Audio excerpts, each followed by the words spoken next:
नमस्कार. सांस्कृतिक इतिहास, सिद्धांत आणि व्यवहार या विषयावरती अ, आज अ, आपल्याशी संवाद साधण्यासाठी मी इथे उपस्थित आहे. नवकोकण एज्युकेशन सोसायटीच्या DBJ महाविद्यालयाचे माननीय प्राचार्य प्राध्यापक श्रीकृष्ण बाळ सर, माननीय मंगेश तांबे सर आणि माननीय जीवन रेळेकर सर, जे संस्थेचे पदाधिकारी आहेत. माननीय उपप्राचार्य मोहम्मद शफी चांदा सर, प्राध्यापक DT कदम सर, प्राध्यापक सुधीर मोरे सर, प्राध्यापक शिल्पा सप्रे सर, इतर हा वेबिनार इथे आपल्या समोर सादर करेपर्यंत यांनी बरेच कष्ट घेतले असे सगळे प्राध्यापक वर्ग. या वेबिनार मधले ज्येष्ठ अभ्यासक आणि इथल्या आपल्या सगळ्यांचेच परात्पर गुरु प्राध्यापक देगलूरकर सर, महाराष्ट्र राज्याच्या पुरातत्व शाखेचे महानिदेशक डॉक्टर तेजस गर्गे सर, मुंबई विद्यापीठाच्या सन्माननीय अभ्यास मंडळाचे अध्यक्ष प्राध्यापक डॉक्टर लव पचांग सर, आणि सगळ्यात महत्त्वाचं म्हणजे या करोनाग्रस्त काळामध्ये शारीरिक आणि मानसिक आरोग्य आपलं टिकून राहावं यासाठी आपण सगळे प्रयत्न करतोय. आणि असं असताना सुद्धा या वेबिनारला आवर्जून उपस्थित राहणारे सगळे प्रेक्षक, विद्यार्थी, मैत्रिणी आणि मित्र. सांस्कृतिक इतिहास या विषयावरती काही संवाद साधावा असं प्राध्यापक कदम सरांच्या सोबत बोलणं झालं. आणि तेव्हा मी म्हणाले की कोकणच्या इतिहासाचा काय माझा विशेष खास अभ्यास आहे, मी काही त्याच्यामध्ये प्रकल्प सादर केलाय अशातला काही भाग नाही. परंतु सांस्कृतिक इतिहास म्हणजे काय, एकूणात इतिहास म्हणजे काय, संस्कृती म्हणजे काय, यांची थोडीशी चर्चा करायला मला आवडेल. आणि प्राध्यापक कदम सरांनी संस्थेमधल्या प्राचार्यांशी आणि पदाधिकाऱ्यांशी चर्चा करून या विषयाला लगेचच होकार कळवला. माझ्या कामावरती, माझ्या विचारांवरती, माझ्या अभ्यासावरती विश्वास टाकल्याबद्दल मी आपल्या सगळ्यांची ऋणी आहे. मला असं वाटतं की आपण साधारणतः अर्धा तास या विषयाची चर्चा करणार आहोत. तर मी विषयाला सुरुवात करते. सांस्कृतिक इतिहास असं जेव्हा आपण म्हणतो तेव्हा त्यापूर्वी आपल्याला नक्की इतिहास म्हणजे काय या विषयाच्या वेगवेगळ्या व्याख्यांचा विचार करावा असं बहुतेकांना वाटत असतं. आपण सगळेजण उच्च शिक्षणामध्ये कार्यरत आहोत.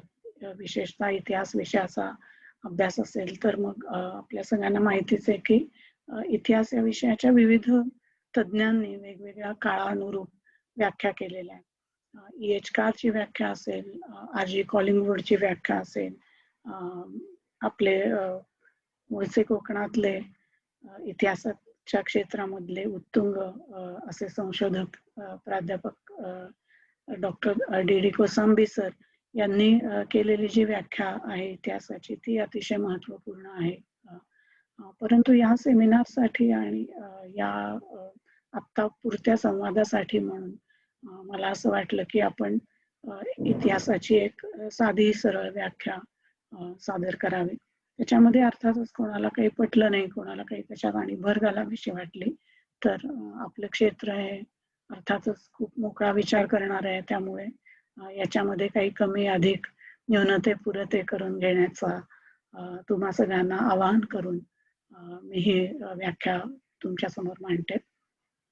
भूतकाळामध्ये कुणीतरी पुरावे नोंदवत असतं. आपापल्या वागण्याचे, संस्कृतीचे, राहणीमानाचे पुरावे जे सोडून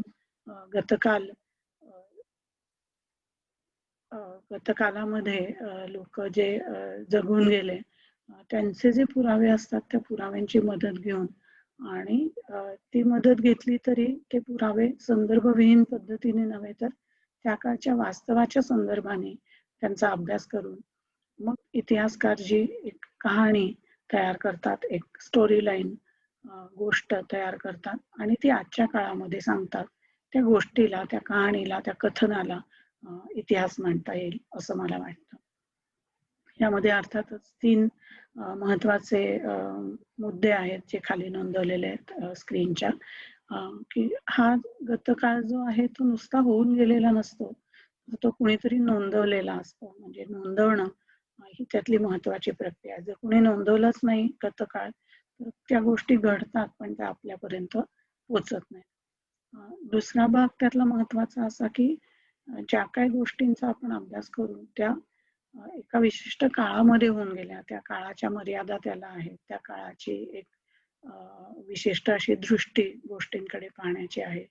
ही संदर्भ चौकट जर काढून टाकली तर मग आपल्याला इतिहासाकडे पाहण्याची एक निकोप अशी दृष्टी राहत नाही. त्यामुळे त्या काळाचा संदर्भ सुटू न देणं हे इतिहासात अतिशय महत्वाचं आहे.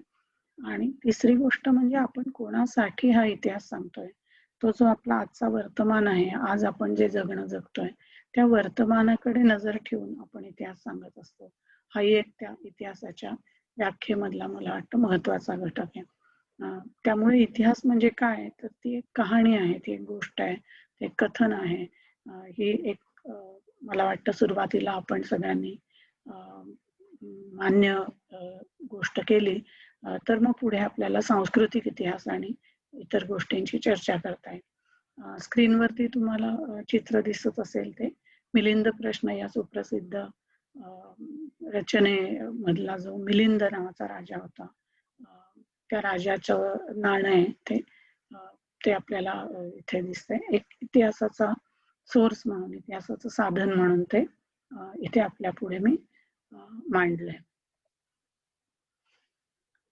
सांस्कृतिक इतिहास म्हणजे काय, आता आपल्याला इतिहास म्हणजे काय ते कळलं की ती एक घडून गेलेल्या गोष्टी कुणीतरी नोंदवल्या आणि त्यांची आपण त्या काळाच्या संदर्भामध्ये पण आजच्या श्रोतृवर्गासाठी रचलेली ती कहाणी आहे.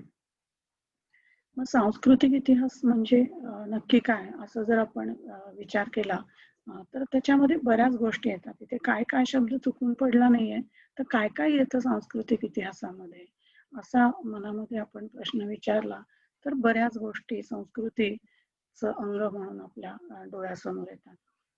कोकणामधले जन्मलेले कवी सदानंद रेगे यांची एक ही सुरेखशी कविता, आपल्या चिपळूणमधलेच सुप्रसिद्ध कार्यकर्ते, विचारवंत, समाजसेवक हमीद दलवाई यांच्या इंधन नावाच्या कादंबरीचं केलेलं हे भाषांतर आणि पन्हाळे काजीच्या लेण्यांमधलं हे शिल्प, अशी मुद्दाम चित्र वेगवेगळ्या प्रतिमा इथे मी आपल्यासमोर मांडते.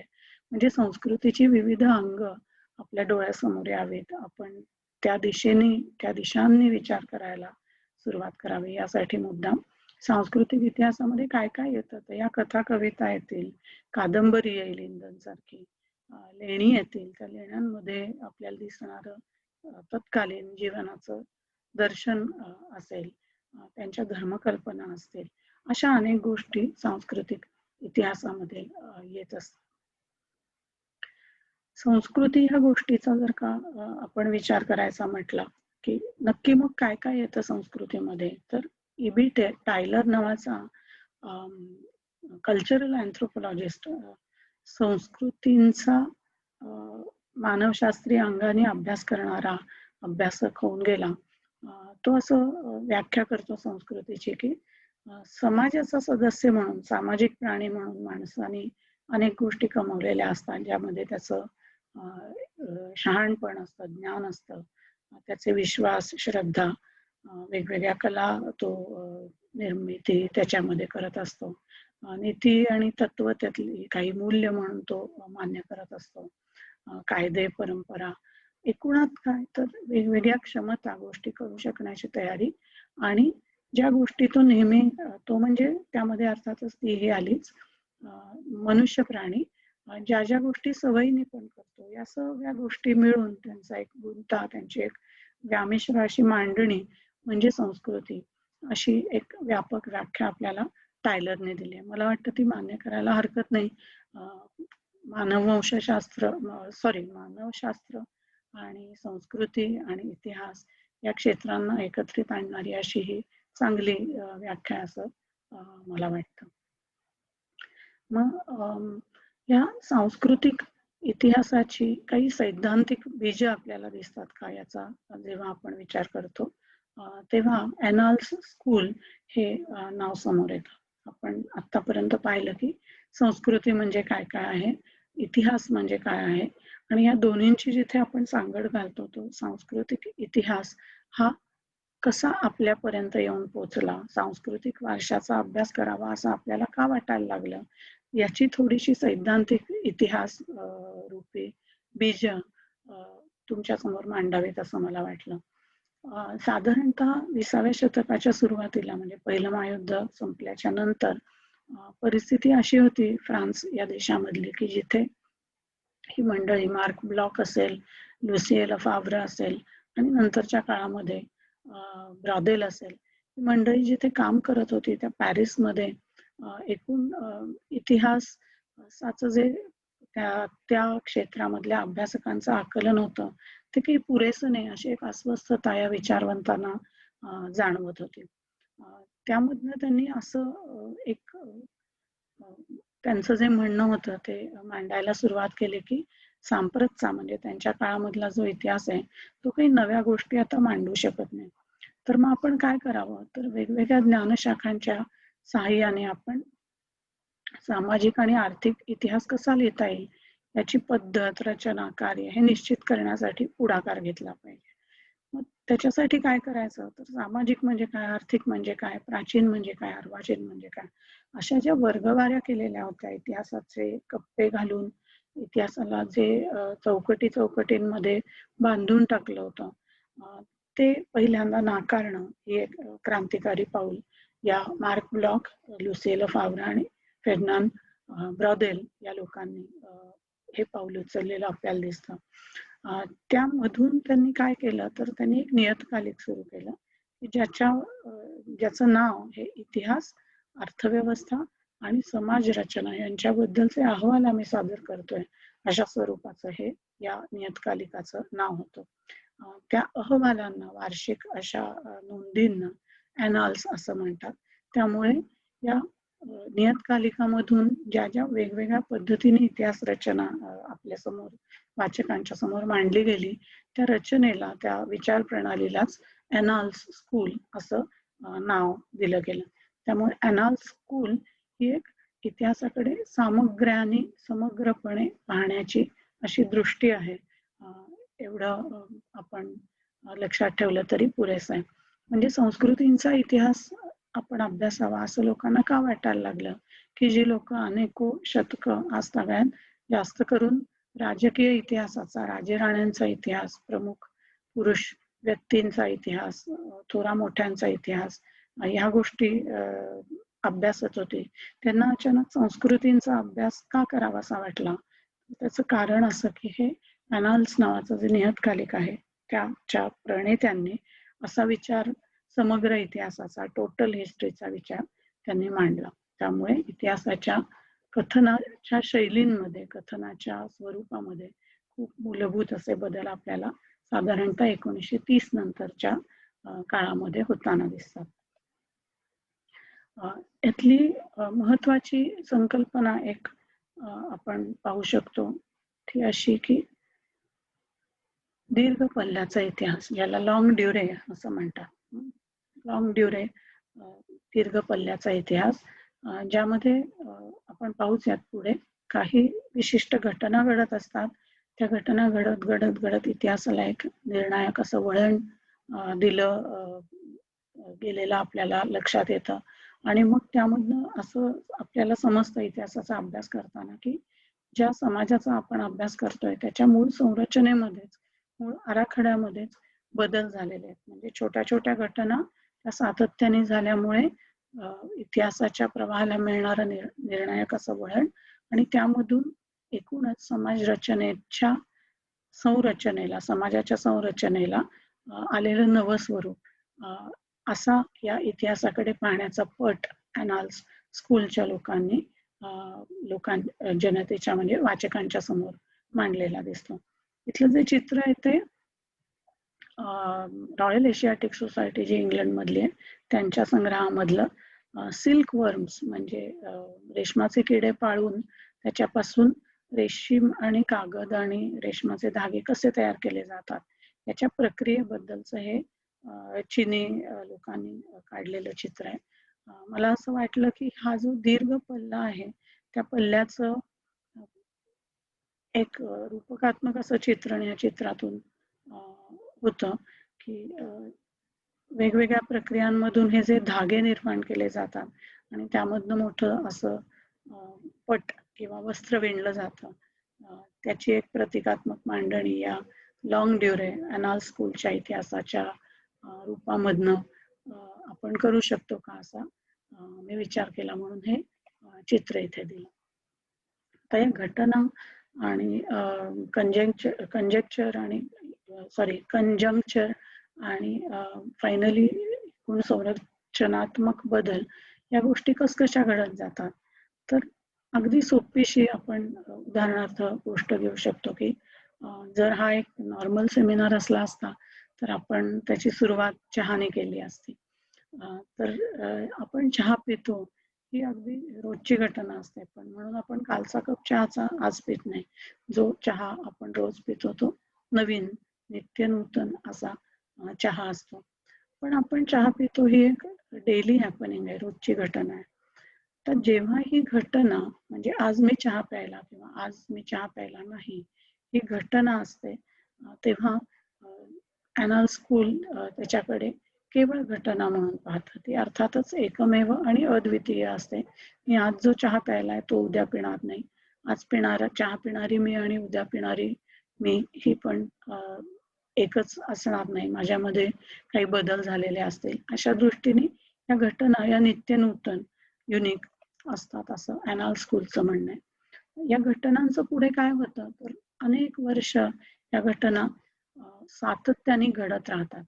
सातत्याने घडत राहिल्यामुळे काय होतं तर निर्णायक असं वळण लागतं. म्हणजे चहा ही आज आपल्या केवळ चहा प्यायला जाऊया असं आपण जर आपल्या मित्राला किंवा मैत्रिणीला म्हणलं तर त्याचा अर्थ केवळ मला चहा प्यायचा आणि तू माझ्यासोबत ये असा नसतो.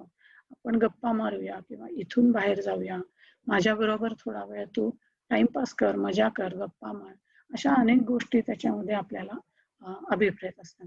त्यामुळे एखादी गोष्ट जेव्हा सातत्याने अनेक वर्ष मोठा एक काळ 50-100 वर्षांचा घडत जाते तेव्हा त्या तांत्रिक बदल असतात, त्याच्यात आर्थिक बदल असतात, सामाजिक बदल असतात आणि हे चिरस्थायी असे जे बदल आहेत त्यांचा निर्देश या कंजंक्चर नावाच्या शब्दामधनं किंवा निर्णायक वळण देणाऱ्या घडामोडी आहेत याच्यामधनं अॅनल स्कूलचे अभ्यासक करतात.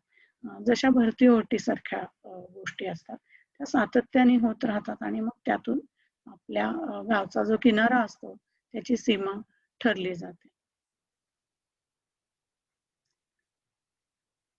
आपण काही युनिक घटना बघितल्या, त्या घटनांचं सातत्य टिकून राहिलं तर मग त्यातून इतिहासाच्या क्रमाला मिळणारं वळण पाहिलं आणि आता स्ट्रक्चर मूळ अशी संरचनेला काही त्याच्यामध्ये बदल होतात का, त्याला काही वेगळं स्वरूप प्राप्त होतं का, असा अॅनल स्कूलचे म्हणजे सांस्कृतिक इतिहासाचे जे मूळ प्रणेते आहेत ते विचार करतात.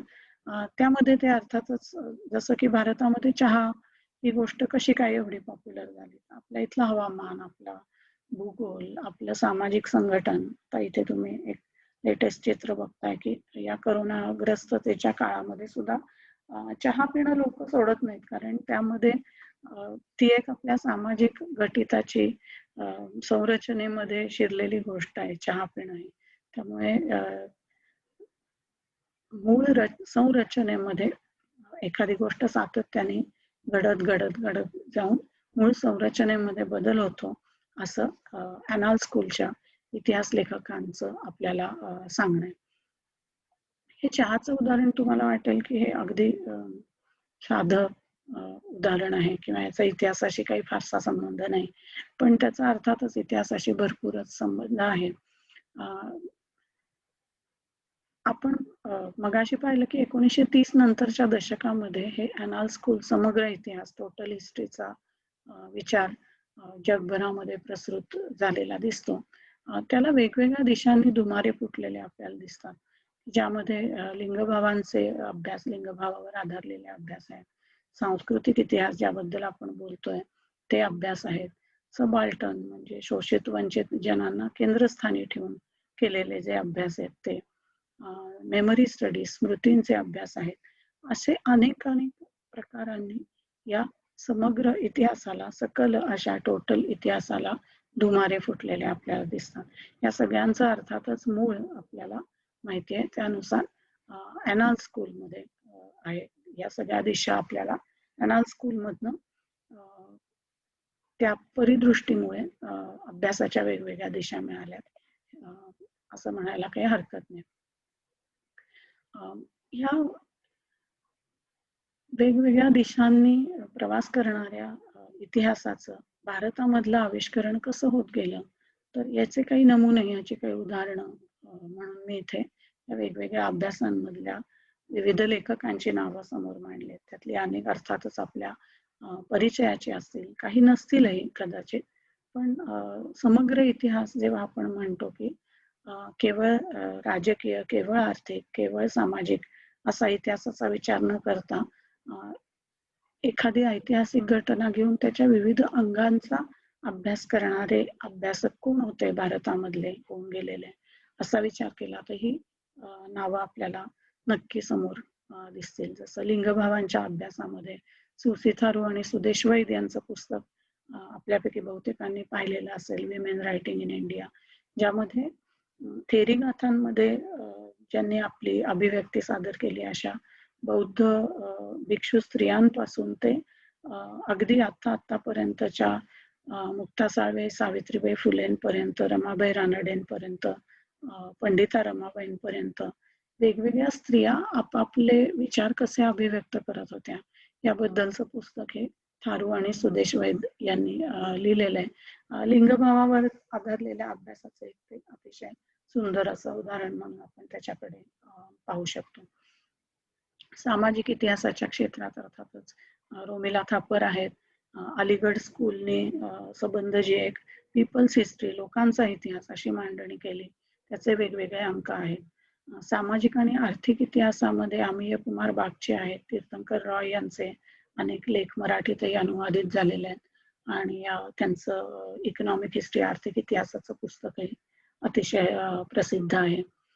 सबाल्टर्न म्हणजे आता म्हटल्याप्रमाणे शोषित अंकित जनांना केंद्रस्थानी ठेवून लिहिलेले जे इतिहास आहेत त्या अभ्यास क्षेत्रामध्ये सुद्धा रणजित गुहा, तानिका सरकार अशा अनेक अभ्यासकांनी आपले अभ्यास सादर केले. दलित अभ्यास ही अभ्यासाची एक अतिशय महत्वाची इतिहास अभ्यासाची आणि एकूण सांस्कृतिक इतिहासाची एक महत्वाची पूरक ज्ञानशाखा म्हणून मान्यता पावलेली आहे, ज्यामध्ये गोपाळ गुरु सर आहेत, जी अलायशियस आहेत, कांचा इलाई आहेत, बद्रीनारायण आहेत.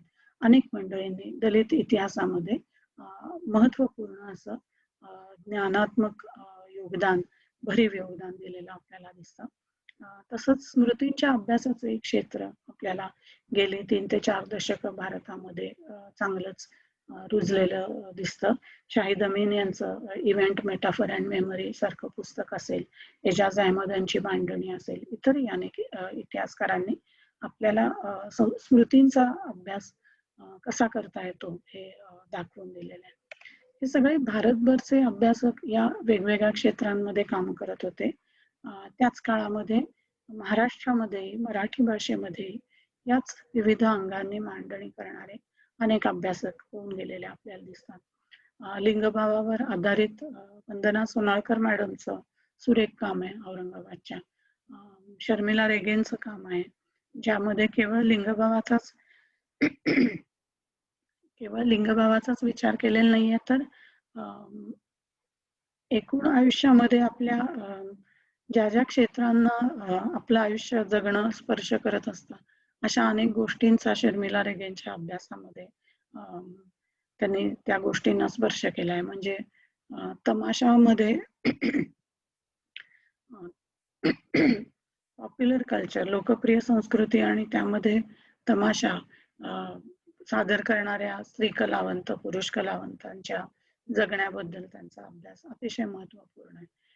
ही थाळी भारतीय नाही का या नावाने त्यांनी दलित फूड्स म्हणजे शोषित अंकित जनांचं अन्न संस्कृती कशी असते याबद्दलचा अभ्यास केलेला आहे. असे अनेक लिंगभाव आणि विविध क्षेत्रांना स्पर्श करणारे अभ्यास महाराष्ट्रीय अभ्यासकांनी केलेले आपल्याला दिसतात. महाराष्ट्रातल्या दलित अभ्यासामध्ये दलित स्टडीज दलित अभ्यासामध्ये उमेश बगाडे सरांचं नाव अतिशय महत्वाचं आहे. सुखदेव थोरात सरांनी अतिशय मूलभूत अशी आर्थिक स्वरूपाची सांख्यिकी माहिती वापरून दलितांच्या निरंतर विषमतेचं आणि दारिद्र्याचं विश्लेषण केलेलं आपल्याला दिसतं. डॉक्टर नारायण भोसले सर आपल्याच मुंबई विद्यापीठात मधले प्राध्यापक यांनी भटक्या आणि विमुक्तांच्या जगण्याचे प्रश्न, जगण्याचे ताणेबाणे, ताणतणाव, त्यांच्या जगण्यामधलं सौंदर्य, विरूपता या सगळ्या गोष्टींची ऐतिहासिक दृष्टिकोनातून मांडणी केलेली दिसते. असे अनेक हे वेगवेगळ्या क्षेत्रांमधले अभ्यास महाराष्ट्रीय अभ्यासकांनी केलेले आहेत. कोकणच्या विशेषतः अभ्यासाकडे यायचं झालं तर अतिशय समृद्ध अशी परंपरा कोकण विषयक आणि कोकणामधल्या अभ्यासकांनी केलेल्या सांस्कृतिक इतिहासांची आपल्याला दिसते. हेमलता दांडेकर यांचं पुस्तक 6-7 दशकांपूर्वीचं पुस्तक आहे ते, men to Bombay women at home. कोकणामधल्या चाकरमानी लोकांच्या आयुष्याचं आणि तिथल्या स्त्रियांच्या विशेषतः आयुष्याचं चित्रण करून अमेरिकेमधल्या विद्यापीठाला त्यांनी प्रबंध सादर केला. त्याचं हे अतिशय महत्वपूर्ण असं पुस्तक आहे. याखेरीज जे माझ्या माहितीतले आणि ओळखीतले अभ्यासक आहेत त्यांची मी खास इथं नावं दिलेली आहेत. अर्थातच या शिवाय अनेक लोकांनी कोकणच्या इतिहासाचा, कोकणमधून सांस्कृतिक इतिहासाचा असे अभ्यास केलेले आहेत. पण इथे मीनाक्षी पाटील मॅडम यांनी केलेले आगरी आणि कोळी स्त्री जीवनाचे लिंगभावावर आधारलेले अभ्यास, प्राध्यापिका डॉक्टर प्रगती पाटील यांनी केलेला आगरी आणि कोळी समाजाचा सामाजिक आर्थिक अभ्यास, प्राध्यापक गोपीनाथ बाबा सारंग सर यांनी केलेला कोकणमधल्या ट्रेड रूट्स, व्यापारी मार्गांचा, कोकण आणि देशांना जोडणाऱ्या व्यापारी मार्गांचा केलेला अभ्यास, दाऊद दळवी सरांचं तर नाव आपल्याला सुस्मृत. कोकण इतिहास परिषदेच्या रूपामधनं त्यांचं काम हे कायमस्वरूपी आणि चिरंतन असं राहील असंच आहे. त्यांनीही स्थापत्य आणि लेणी आणि कला या विषयामध्ये कोकणच्या आणि एकूणच इतिहासामध्ये चांगलीच भर घातलेली आहे. महाडच्या सत्याग्रहावर आधारलेलं अत्यंत अभ्यासपूर्ण असं पुस्तक डॉक्टर आनंद तेलतुंबडे यांनी लिहिलेलं आहे. आता रिसेंटलीच ते प्रकाशित झालेलं आहे, काही एखाद्या वर्षापूर्वी. तर Mahad the making of the first Dalit revolt असं या पुस्तकाचं नाव आहे. तर अशी अनेक पद्धतीने कोकणामध्ये वेगवेगळ्या संस्कृतींचे जे आविष्कार झालेले आहेत, अभिव्यक्ती झालेले आहेत, त्यांचे अभ्यास आपल्याला या विविध अभ्यासकांनी केले आणि त्यामुळे या सगळ्यांनाच आपण नक्कीच सांस्कृतिक इतिहासामध्ये योगदान देणारे अभ्यासक म्हणून संबोधू शकतो.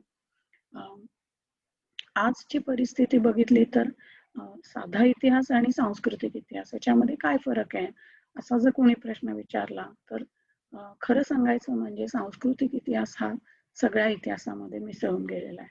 कारण आपण संस्कृतीचं हे अंग नाही असं कुठल्याच गोष्टीला म्हणू शकत नाही. आपण काय खातो, काय कपडे घालतो, आपले विचार कसे असतात, आपले राजकीय विचार कसे असतात, आपण कुठल्या धर्माच्या उपासना करतो, आपण निवडणुकांमध्ये कुणाला निवडून देतो, कुणाला निवडून देत नाही, कुठल्याही क्षेत्रामधला आपण विचार घेतला आणि तो आपल्या सांस्कृतिक अंगाला स्पर्श करत नाही असं म्हणणं शक्य नाही. त्यामुळे आजची परिस्थिती अशी की सांस्कृतिक इतिहास हा सगळ्या इतिहासामध्ये मिसळून गेलेला आहे. त्याचं काही विशेष वेगळेपण असं राहिलं नाही. पण त्याचा अर्थ असा नाही की एंड ऑफ हिस्ट्री, इतिहासाचा अंत झालेला आहे असं अजिबात नाही. ज्या आपुलकीने, ज्या आत्मीयतेने सर्व अभ्यासकांनी सांस्कृतिक इतिहासाला आपलंस केलेलं आहे ते पाहता सांस्कृतिक इतिहास हा अतिशय एका चांगल्या आणि सर्वसमावेशकतेच्या वळणावरती उभा आहे असं म्हणता येईल. इतिहासाच्या वेगवेगळ्या क्षेत्रामधल्या अभ्यासकांनी ही जी सांस्कृतिक इतिहास लेखनाची भूमिका आहे, त्याच्या पद्धती आहे, त्याची साधनं आहेत, हे सगळं आत्मसात केल्यामुळे ही सर्वसमावेशक अशा स्वरूपाची प्रती सांस्कृतिक इतिहासाला प्राप्त झाली आहे असं आपण आज सहज म्हणू शकतो. हा इतिहास हा आतापर्यंत आपण जो बोललो तो सैद्धांतिक भाग झाला सांस्कृतिक इतिहासाचा. आता प्रत्यक्ष व्यवहारामध्ये लिहायचा झाला सांस्कृतिक इतिहास तर काय काय गोष्टी आपण साधन म्हणून वापरू शकतो.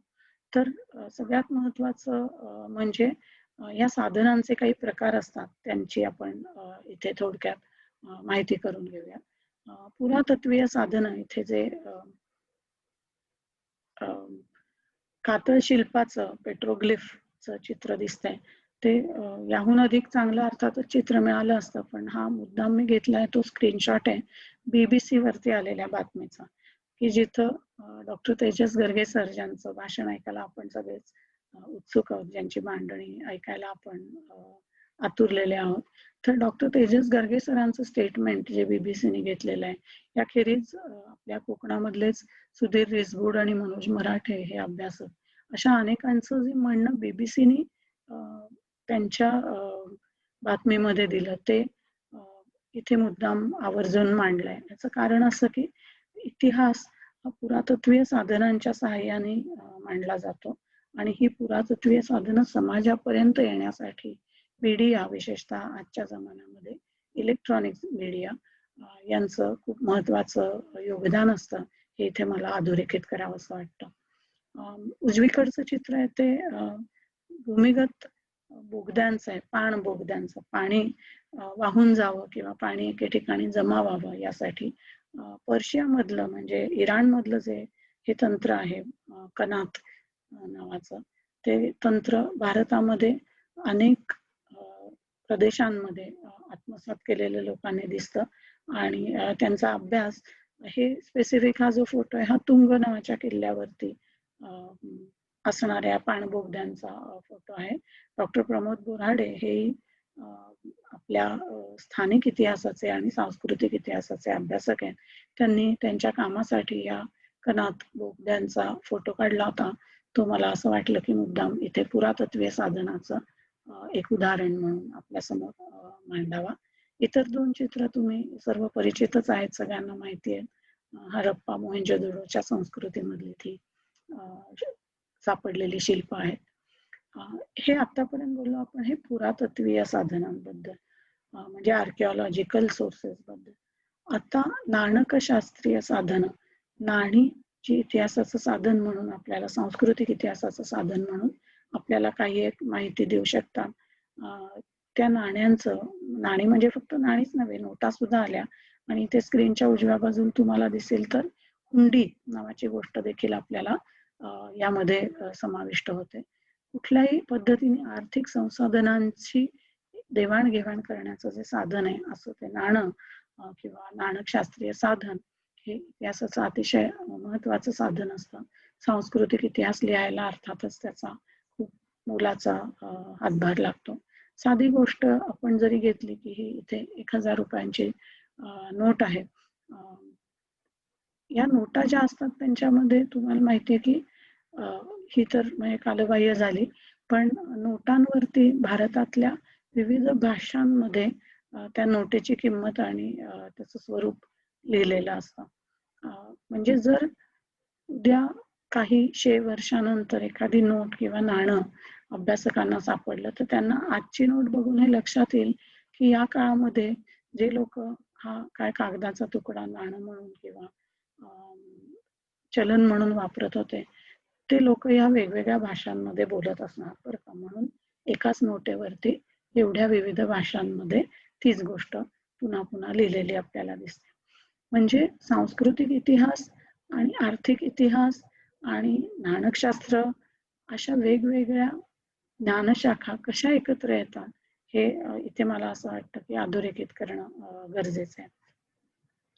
प्राध्यापक पद्माकर प्रभुणे आमचे मित्रच आहेत, यांनी त्यांच्या संग्रहामधनं हे खास डावीकडचं मिलिंद राजाचं नाणं दिलं, याबद्दल मी त्यांची ऋणी आहे.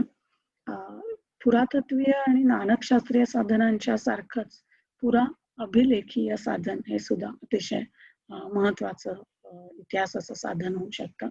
सांस्कृतिक इतिहास आपल्याला मांडायचा असेल तर ज्या काळाचा आपल्याला इतिहास मांडायचा, त्या काळामध्ये लोकांनी काय विचार केले, काय गोष्टी त्यांना नोंदवाव्याशा वाटल्या, हे आपल्याला समजून घ्यायचं. तर हे पुरा अभिलेख, पूर्वीच्या काळी कठीण पृष्ठभागावर काहीतरी जे लिहिलेलं असतं त्यांचा अभ्यास करणे अतिशय उपयुक्त ठरू शकतं.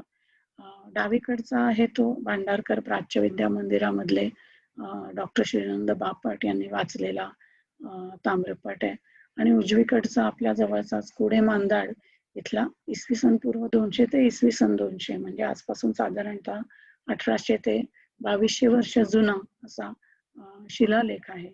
हे पुरा अभिलेख आपल्या इतिहासाच्या संस्कृतीच्या माहितीमध्ये खूप मोलाची भर घालत असतात. असंच दुसरं महत्वाचं साधन म्हणजे पुराभिलेखागारामधली, दप्तरखान्यामधली साधनं जी असतात, म्हणजे लिखित स्वरूपामधली पण जुन्या काळची अधिकृत पद्धतीने ज्यांचं जतन केलं गेलं अशी साधनं. डावीकडचं अतिशय सुंदर चित्र हे तारिफे हुसेन शाही नावाच्या दख्खनच्या इतिहासाच्या ग्रंथामधलं चित्र आहे. उजवीकडचं आहे ते साऊथ एशिया ओपन आर्काईव्ह या मुक्त द्वार असणाऱ्या इलेक्ट्रॉनिक म्हणजे इंटरनेटवरती आपण गेलो आणि साऊथ एशिया ओपन आर्काईव्ह शोधलं तर मिळेल अशा एका दप्तरखान्यामधलं मॅन्युस्क्रिप्ट हस्तलिखित आहे, संत एकनाथांनी लिहिलेल्या स्वात्मसुख नावाच्या ग्रंथाचं. तर अशी वेगवेगळ्या पद्धतीची साधनं दप्तरखान्यामध्ये जी असतात ती पण आपल्याला तत्कालीन संस्कृतीची, भाषेची, विचारांची ओळख करून देत असतात. जसं या पूर्वीच्या काळी लिहिलेल्या गोष्टींचं तसंच कुठल्याही इतर काळामध्ये म्हणजे आत्ताच्या काळापासून ते प्राचीन काळापर्यंत कुठल्याही काळामध्ये लिहिलेलं जे वाङ्मय आहे, जे गोष्टींची जशीच्या तशी नोंद करत नाही, लेखकाच्या प्रतिभेमधनं ज्याची निर्मिती झालेली असते, असं वाङ्मय सुद्धा आज आपण इतिहासाचं एक महत्वाचं साधन म्हणून त्याला मान्यता देत असतो. याचं कारण असं की, मुद्दाम सांगायचं कारण असं की काही काळपर्यंत वाङ्मय किंवा साहित्य याला फिक्शन किंवा हे इमॅजिनरी आहे, हे काय खरं नाहीये, ह्याच्यामध्ये फक्त कल्पनाविलास आहे असं मानलं जायचं. पण हळूहळू जसजसं सांस्कृतिक इतिहासाचा विचार समाजामध्ये प्रसरत होत गेला तसं इतिहासाच्या वाङ्मयीन साधनांना आणि पुढे येतील त्या मौखिक साधनांनाही प्रतिष्ठा प्राप्त झालेली आपल्याला दिसते. मुद्दाम इथे दोन शेजारी उदाहरणं दिलेत. एक कालिदासाच्या मेघदूतामधलं आषाढाचं वर्णन आणि दुसरं मुक्ता सर्वगोड यांच्या मिटलेली कवाड नावाच्या आत्मकथनामधलं आषाढ श्रावणाचं वर्णन. वाङ्मय हे किती वेगवेगळ्या पद्धतीने आपल्याला त्या त्या काळच्या जगण्याची ओळख करून देऊ शकतं याची आपल्याला जाण यावी यासाठी मुद्दाम ही दोन अगदी वेगळ्या प्रकारची एकमेकांपासून अशी उदाहरणं इथे मांडली.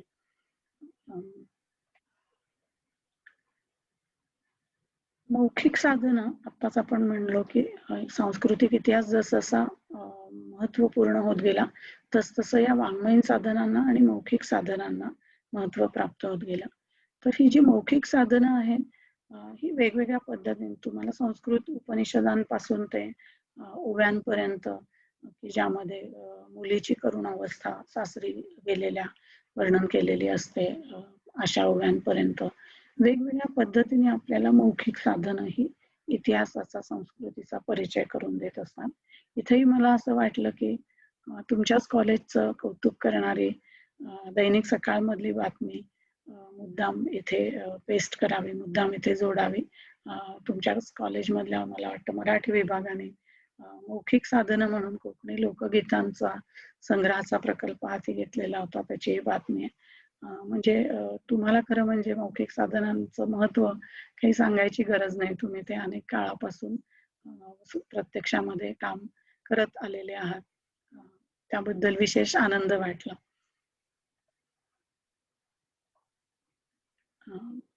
दृकश्राव्य साधनं, दृक आणि श्राव्य, पाहतो ती आणि ऐकतो ती, अशी पण साधनं ही इतिहासाचं आपलं ज्ञान वाढवण्यासाठी, विशेषतः सांस्कृतिक इतिहासाचं ज्ञानामध्ये भर घालण्यासाठी अतिशय महत्वाची असतात. डावीकडचं जे चित्र आहे ते नाशिक रागमाला नावाच्या पुस्तकामध्ये श्री माटे आणि उषा रानडेंनी लिहिलेलं अतिशय सुंदर चित्र. भैरवी नावाच्या रागिणीचं जी कुठल्याही मैफिलीच्या शेवटी जी गायली जाते त्या भैरवी रागिणीचं चित्र या रागमालेच्या पुस्तकामध्ये आपल्याला मिळू शकतं. आणि उजवीकडचं आहे ते पॉप्युलर कल्चर ज्याला आपण म्हणतो, लोकप्रिय संस्कृती. तसं शोले या अत्यंत लोकप्रिय आणि दणदणीत डायलॉग्स, संवादांसाठी अतिशय प्रसिद्ध असणाऱ्या अशा सिनेमाचं हे जाहिरातीचं चित्र मुद्दाम इथे मांडलं. दृक आणि श्राव्य, तर हा सिनेमा जो होता तो दृश्यात्मक तर अतिशय प्रभावी मांडणी होतीच, पण त्याच्यामधले एक एक संवाद सुद्धा आजही लोक अगदी सहज बोलताना वापरतात, इतकी त्याची लोकप्रियता आहे, आपल्या सगळ्यांनाच माहिती आहे.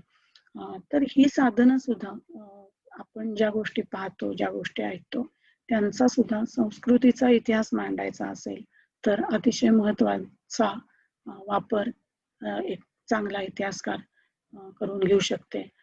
हे मला इथे अधोरेखित करायचं होतं. सगळ्यात शेवटी आणि सगळ्यात धाकटी, सगळ्यात नव्याने आलेली ही जी साधन आहे ती म्हणजे डिजिटल साधनं, डिजिटाईज केलेली किंवा डिजिटली ज्यांची निर्मिती झाली आहे अशी साधनं. यामध्ये तेजस गर्गे सरांनीच काढलेले कातळ शिल्पांचे काही फोटो आहेत. आणि उजवीकडे लास्ट नॉर्मल फोटो नावाचा एक ट्रेंड आला होता. तरुण विद्यार्थी मित्र मैत्रिणींना काही त्याबद्दल वेगळं सांगायची गरज नाही. कोविड ची साथ जेव्हा खूप प्रसार पावायला लागली आणि लोकांचं रोजचं आयुष्य हे कुठेतरी खंडित होतंय असं लक्षात आलं, तेव्हा जगभरामध्ये लास्ट नॉर्मल फोटो तुमचा काय होता हे अशी विचारणा ट्विटरवरती केली गेली. आणि अनेक लोकांनी आपण कुठल्या कुठल्या गोष्टी करोनाच्या आधीच्या काळामध्ये अगदी सहजगत्या, अगदी नॉर्मल समजून करत होतो आणि त्या आता पुन्हा तशा कधीच असणार नाहीत अशा दृष्टीने वेगवेगळे फोटो त्यांनी दिले. तर तसा हा माझ्या रोजच्या जाण्या येण्याच्या रस्त्यावरती या तिघी स्त्रिया साडी, सलवार कमीज आणि बुरखा घातलेल्या, विविध जात, धर्म, सामाजिक स्तर, वैचारिक, कदाचित जवळीक, जिव्हाळा या सगळ्यांचा निर्देश करणाऱ्या स्त्रिया चालत सकाळच्या वेळेला मला ऑफिसला जाताना नेहमी दिसायच्या. त्यांचा फोटो मी इथे मला काढावासा वाटला म्हणून मांडला होता. म्हणजे मी माझ्या संग्रहात ठेवला होता, पण तो माझा लास्ट नॉर्मल फोटो आहे. आणि ते एका अर्थाने जरी वैयक्तिक असलं तरी या आपल्या काळाचं निर्देश करणारं म्हणून ते डिजिटल साधन म्हणून इतिहासकार त्यांच्याकडे बघू शकतात असं मला वाटतं. ही वेगवेगळी इतिहासाची साधनं आपण पाहिली.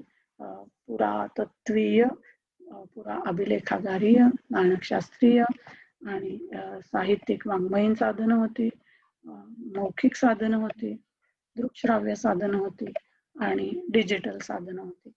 आता या साधनांचा आणखीन एका वेगळ्या पद्धतीने सुद्धा आपण त्यांची मांडणी करू शकतो, की प्राथमिक साधनं आणि दुय्यम साधनं. जी समकालीन आणि प्रत्यक्षदर्शी असतात ती प्राथमिक साधनं, आणि जी साधनं या प्राथमिक साधनांवर आधारलेली असतात अशी ती दुय्यम साधनं. तर याच्यामध्ये अर्थातच कुठली उतरंड अपेक्षित नाहीये की प्राथमिक म्हणजे प्रथम महत्वाची आणि दुय्यम म्हणजे जरा कमी दर्जाची, असं नसून आपण 4थी पास झालो की 5वी मध्ये जातो, तसं प्राथमिक साधनांचा अभ्यास जेव्हा आपण केलेला असतो तेव्हा जे आपण निर्माण करतो त्याला इतरांच्या दृष्टीने ते दुय्यम साधन असतं. ते प्राथमिकच्या खांद्यावर उभं राहिलेलं असं साधन असतं, असं लक्षात ठेवायचं. एकूणच संशोधन कसं करायचं सांस्कृतिक इतिहासाचं, त्याची जी काही एक पद्धत असते, त्या पद्धतीचे वेगवेगळे टप्पे इथे पाहण्यासाठी मुद्दाम ठेवलेले आहेत. खूप वेळ मी त्याच्यावरती देणार नाही, पण संशोधनाचा प्रश्न निश्चित करण्यापासून ते संशोधनामध्ये आपल्याला काय सापडेल याच्या परिकल्पना मांडणं, मग त्यानुसार त्याचा संशोधनाचा एक आराखडा तयार करणं, माहिती गोळा करणं, त्या गोळा केलेल्या माहितीवर लगेच डोळे मिटून विश्वास न ठेवता त्या माहितीची विश्वासार्हता आणि अस्सलपणा याचं परीक्षण करणं, मग त्या विश्लेषणावरती आधारित असे निष्कर्ष, अहवाल, सिद्धांतीकरण करणं आणि ते सिद्धांतीकरण समाजासमोर मांडणं, हे कुठल्याही चांगल्या संशोधनाचे जे टप्पे असतात तेच सांस्कृतिक इतिहासालाही लागू पडतात, म्हणून इथे मुद्दाम मांडलेले आहेत. या सगळ्या स्थितीमध्ये मग कोकणचा ऐतिहासिक सांस्कृतिक वारसा नक्की कोणता आहे, असा जर आपण आपल्या स्वतःला प्रश्न विचारला तर आपल्याला बऱ्याच गोष्टी दिसतील. जसं इथे आपल्याला दिसते ती रायगडवरची छत्रपती शिवाजी महाराजांची समाधी आहे. उजवीकडे आपल्याला दिसतंय ते पुढे मांदाड या लेण्यांमधलं शिल्पाकृती आपल्याला दिसत आहे. प्रचंड असा एक संस्कृती, म्हणजे मगाशी आपण जी संस्कृतीची व्याख्या बघितली ना, की सामाजिक प्राणी म्हणून मनुष्याने ज्या ज्या काही गोष्टी जमा केल्यात, त्याच्या धर्मकल्पना असतील, त्याच्या स्मृतीबद्दलच्या कल्पना असतील, त्याच्या पराक्रमाबद्दलच्या कल्पना असतील, या सगळ्या कल्पना, विचार क्षमता, या सगळ्या गोष्टी, ज्ञान मिळवलेलं, या सगळ्या गोष्टी त्या सांस्कृतिक वारशाचा भाग म्हणून आपल्या समोर आपण त्याचा अभ्यास करू शकतो. विशेषतः कोकणच्या बाबतीत विचार करायचा झाला तर हा एक बहुविध असा वारसाही आपल्याला दिसतो. उजवीकडच्या वरच्या कॉर्नर पासून सुरुवात केली तर जंजिऱ्याचा किल्ला आपल्याला कोकणामधल्या सिद्धी म्हणजे ॲबिसिनिया म्हणजे आजचा इथिओपिया, तिथून आलेल्या दर्यावर्दी लोकांनी इथे अनेक वर्ष जे राज्य केलं आणि इथल्या संस्कृतीशी आज ते एकरूप होऊन गेलेले दिसतात. त्या सिद्धी लोकांच्या कर्तृत्वाचा आपल्याला हे ऐतिहासिक वारसा दिसतो जंजिरा किल्ल्याच्या रूपामधून. खाली पाहिलं तर थिबॉ या म्यानमार म्हणजे ब्रह्मदेशच्या राजाचा जो राजवाडा रत्नागिरीमध्ये आहे त्याचा हा फोटो आहे. अशी बहुविध सांस्कृतिक देवाणघेवाण आपल्याकडे अनेक काळापासून चाललेली आहे, हे मी इथे अधोरेखित करू इच्छिते. ही शाही मस्जिद आहे, ज्यामध्ये अतिशय सुंदर मध्ययुगीन इस्लाम धर्माच्या भारतीय अभिव्यक्तींचं ज्याच्यामध्ये आपल्याला उदाहरण दिसू शकतं, अशी ही शाही मस्जिद इथे डावीकडे आहे. वरती आपल्याला सिनेगॉग, ज्युइश लोकांचं धर्मस्थळ, कोकणामधलाच फोटो आहे हा. ते त्याचा आपल्याला इथे चित्रण या स्लाइड मध्ये दिसतंय. आणि मध्यामध्ये आहे ती तुम्ही ओळखलीच असेल, विंध्यवासिनी देवी आहे, जिची अतिशय सुंदर अलंकृत अशी मूर्ती आपल्याला ह्या विविधतेचा वारसा कसा कोकणच्या सांस्कृतिक इतिहासामध्ये हे दाखवून देताना दिसते. तर या सगळ्यामधनं आपण इत्यर्थ काय काढायचा, की या वेगवेगळ्या गोष्टी आपल्याला संस्कृतीचा अभ्यास करताना दिसतात, संस्कृतीचा इतिहास मांडताना दिसतात. तर मग करायचं काय आपण त्या वारशाचं? तर वारसा हा जो संस्कृतीमधनं आपल्यापर्यंत आलेला असतो, तो वेगवेगळ्या पिढ्यांच्या मनावर संस्कार होत घडलेल्या आणि घडवलेल्या गोष्टींचा असतो आणि तो आपल्याला पुढच्या पिढीपर्यंत पोचवायचा आहे, याची एक जाणीव आपण मनामध्ये ठेवणं गरजेचं आहे. म्हणजे आपण सहजगत्या ऐतिहासिक वारसा नष्ट करायला किंवा तो दुर्लक्षायला धजावणार नाही. तो वारसा आपल्याला आलेला आहे मागून आणि आपल्याला पुढे पोचवायचा आहे, ही एक जाणीव ठेवली की आपोआप आपल्याला ऐतिहासिक भान, ऐतिहासिक दृष्टी आणि ऐतिहासिक गोष्टींचं जतन करण्याची दृष्टी सहज शक्य आहे असं वाटतं. कोकणचा भूप्रदेश हा समुद्र किनाऱ्यावर असल्यामुळे कदाचित, पण जगाकडे पाहण्याची अतिशय खुली अशी दृष्टी आपल्याला या सांस्कृतिक वारशामध्ये लक्षात येते. इतक्या वेगवेगळ्या धर्माचे, जातींचे, पंथांचे लोक इथं आले, राहिले, त्यांनी एकमेकांना समजून घेतलं, एकमेकांना आश्रय दिला आणि एकमेकांसोबत प्रेमाने ते नांदले. ही जी परंपरा आहे ही परंपरा सुद्धा कोकणच्या सांस्कृतिक इतिहासाचं आहे अत्यंत अविभाज्य असं अंग आहे असं मला वाटतं. ह्या मगाशी आपण जेव्हा संस्कृती या गोष्टीची व्याख्या केली तेव्हा त्याच्यात क्षमताही आहेत आणि सवयी आहेत असं आपण पाहिलं. तर कोकणच्या सांस्कृतिक इतिहासामध्ये आपल्याला कुठल्या कुठल्या क्षमता आणि कुठल्या कुठल्या सवयी दिसतात. तर ह्या साहित्याची आहे, कलेची आहे, खाद्यसंस्कृतीची आहे, इथले मेळे असतील, इथल्या नाटकांची अत्यंत सशक्त अशी परंपरा असेल, चित्रकथेची परंपरा असेल, शिल्पकार करमरकरांसारखे मूर्तिकलेचे उत्तम उत्तम अभ्यासक आपल्या भूप्रदेशामध्ये होऊन गेलेले आहेत. अशा वेगवेगळ्या अंगांनी सांस्कृतिक इतिहासाचं आविष्करण झालेलं आपल्याला या कोकणच्या भूमीमध्ये दिसतं. हे सगळं आपल्याला जे प्राप्त झालेला वारसा आहे तो टिकवायचा आणि पुढच्या पिढीपर्यंत पोचवायचा.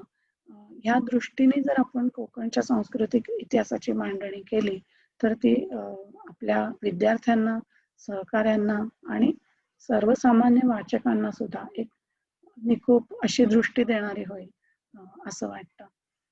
माझे विचार ही मांडणी आपण सगळ्यांनी ऐकून घेतली याबद्दल आपले आभार मानते आणि भगवान गौतम बुद्धांचं अत्तदीप भव तुम्हीच तुमचा दिवा व्हा हे वचन स्मरून थांबते. धन्यवाद.